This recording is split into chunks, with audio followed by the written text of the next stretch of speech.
Joining us now is Isabel Kershudian, a Washington Post foreign correspondent who's been reporting from Ukraine for the past 2.5 months. Isabel, it's good to see you again. Thank you for joining us.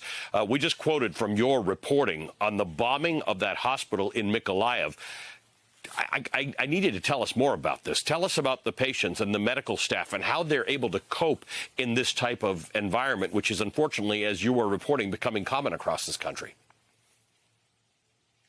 Yeah, I think what, really strikes me now when you go to the, site of some of these bombings and attacks is just right away people have this kind of, numbness as they just start to clean up the scene. I mean, when we got there, people, volunteers and hospital staff were just sweeping up glass. I mean, sweeping up areas that had been their offices, their wards, things of that sort. So I think, there's just kind of, these attacks happen, they expect them at this point, and right away they start to clean up. But I mean, that hospital got lucky that everyone was evacuated in time and, no one was seriously injured.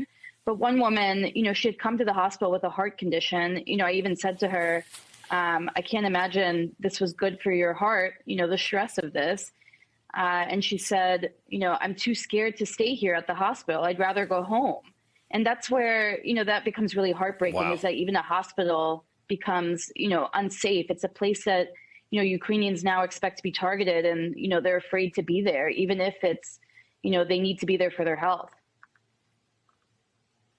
There's something in your reporting that was very similar to what Richard Engel had from Bucha. You reported on the experiences of Ukrainian residents living in the villages around Mykolaiv, where Russians were, and they'd been asking them where the Nazis live. And I don't know whether this is something they're really trying to get at or whether this is part of the propaganda that these soldiers were given when they invaded Ukraine. But they're going around looking for Nazis, they say.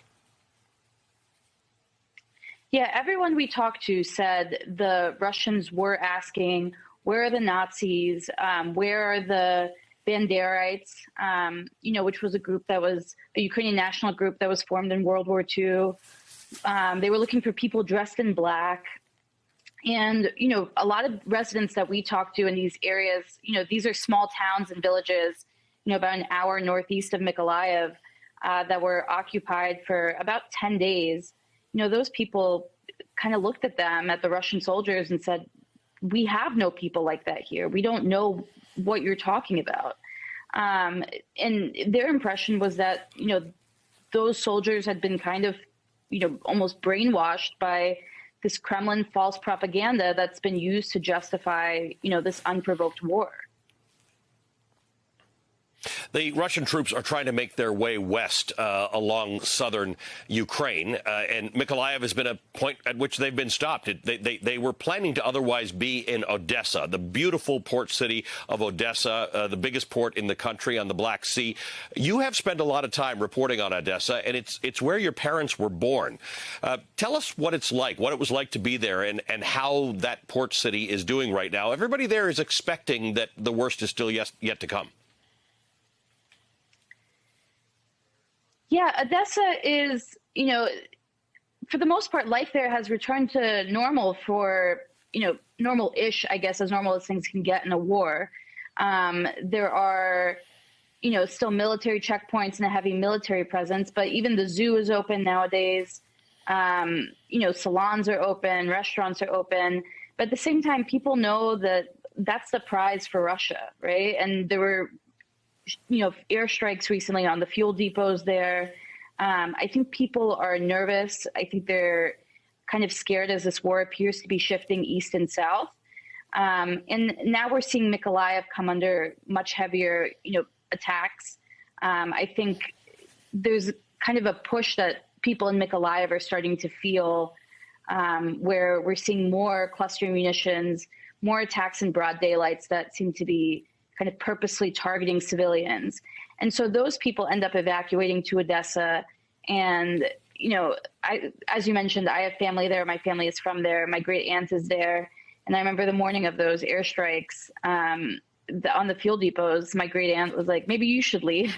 And, obviously that's not really how my job works. My job is to stay and, document what happens. But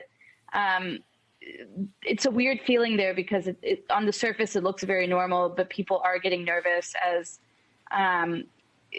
it seems that area is going to come into play soon.